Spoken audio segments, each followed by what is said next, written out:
বিএনপির যারা মোটামুটি মানে টেরোরিন ঠিক করতেছেন যে মিনিস্ট্রিতে যাবেন, আরেকটু চিন্তা ভাবনা করেন। জামাত ব্লান্ডারটা করছে এনসিপিকে সঙ্গে নিয়ে। আমার মনে আছে বিএনপি কিন্তু সম্ভাব্য পরাজয়কে সেলিব্রেট করার জন্য হরতাল ডাকছিল। যখন জিতে গেছে তখন তোর হরতাল হয় না। ফিরে আসবো জনাব মাসুদ কামাল আপনার কাছে। জোটের হিসেব নিকেশ এখনো চলছে। জামাত এনসিপি সহ 11 দলের যে জোট হয়েছে সেটার এখন পর্যন্ত শেষ হিসেব কি দাঁড়াচ্ছে এটা পরিষ্কার নয়। দিনের শেষে কার লাভ কি কার ক্ষতি হলো আপনার মনে হয়? দেখেন, আমি না কতগুলো জিনিস ঠিক বুঝি না মানে কি, আমার তো নিজস্ব একটা হিসাব আছে, কিন্তু সমস্যাটা কি, আমার হিসাব তো আমার মতো। আমার এই হিসাবের মধ্যে কিন্তু কিন্তু কিছু পুরনো ধ্যান ধারণাও কাজ করে। আমি লেটেস্ট অনেক কিছু হয়তো বুঝবো না, অনেক এই প্রজন্মর মন মানসিকতাই যেমন আমি বুঝি না। আমি আমার ছেলেরই বুঝি না। আমার ছেলে আমার পাশে থাকবে, ওর যে কেন ভালো লাগে আমি বুঝি না। ভালো লাগে এটা, ওর কী করবেন আপনি? তো আমাদের এই ইয়াং জেনারেশন কী চায় না চায় এটা কিন্তু আমরা তো একটা প্রাচীনপন্থী, অনেক সময় বুঝি না। কিন্তু জামাতের লিডারদের সঙ্গে কথাবার্তা তো বলি, আমার সঙ্গে দেখা সাক্ষাৎ হয় বিভিন্ন জায়গায়, এদের মধ্যে আত্মবিশ্বাস দেখে আমি কিন্তু একটু থমকে গেছি। এটা হলো একদম রিয়েলিটি।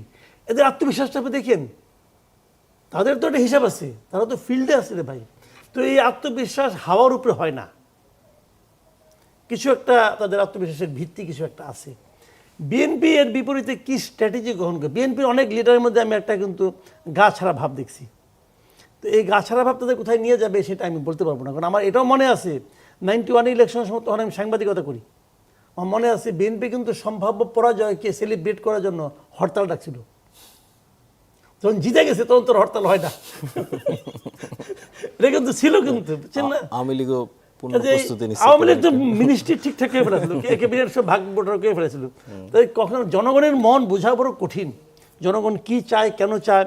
কারণ আপনি দেখেন, একটা দুইটা হতে পারতো, 5-5টা ইউনিভার্সিটির আপনার ছাত্র সংসদে একই ফল। এবং এই লোকগুলো তো এই দেশেরই মানুষ, বিভিন্ন গ্রাম থেকে আসছে, সারা দেশ থেকে আসছে।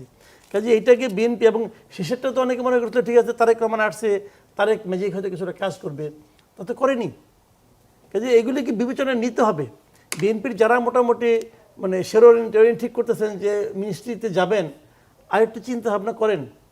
এটা আমি তাদেরকে পরামর্শ দেবো, কারণ আর আমরাও কিন্তু চাই যে একটা ফাইট হোক।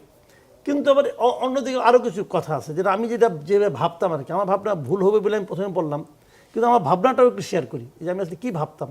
আমার ভাবনা অনুযায়ী জামাতের পলিটিক্স একদিন ঠিকই ছিল, জামাত ব্লান্ডারটা করছে এনসিপিকে সঙ্গে নিয়ে।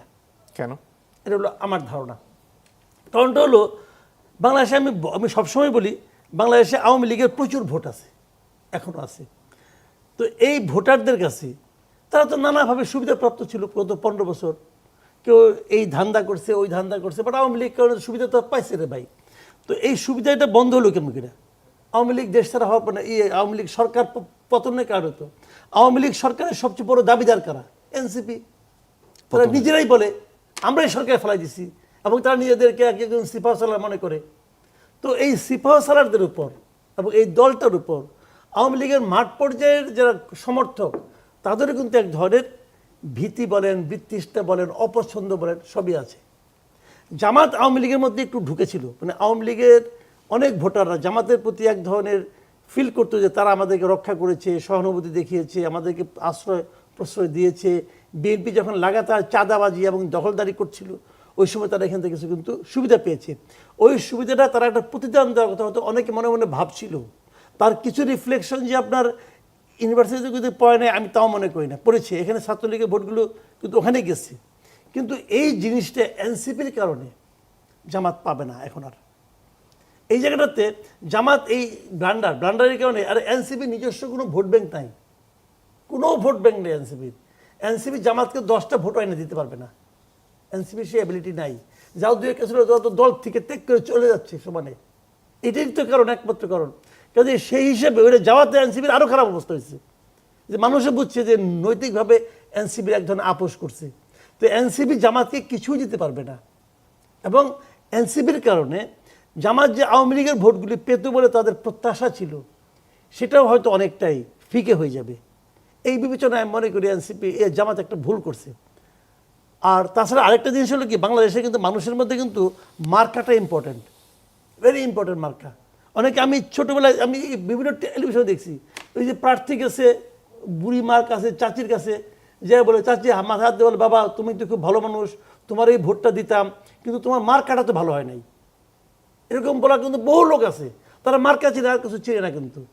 তো গত 2009 সালের পর থেকে বাংলাদেশে কিন্তু মানুষ কিন্তু দাঁড়িপাল্লা চিনে না ভাই, ধানের শীষ চিনে।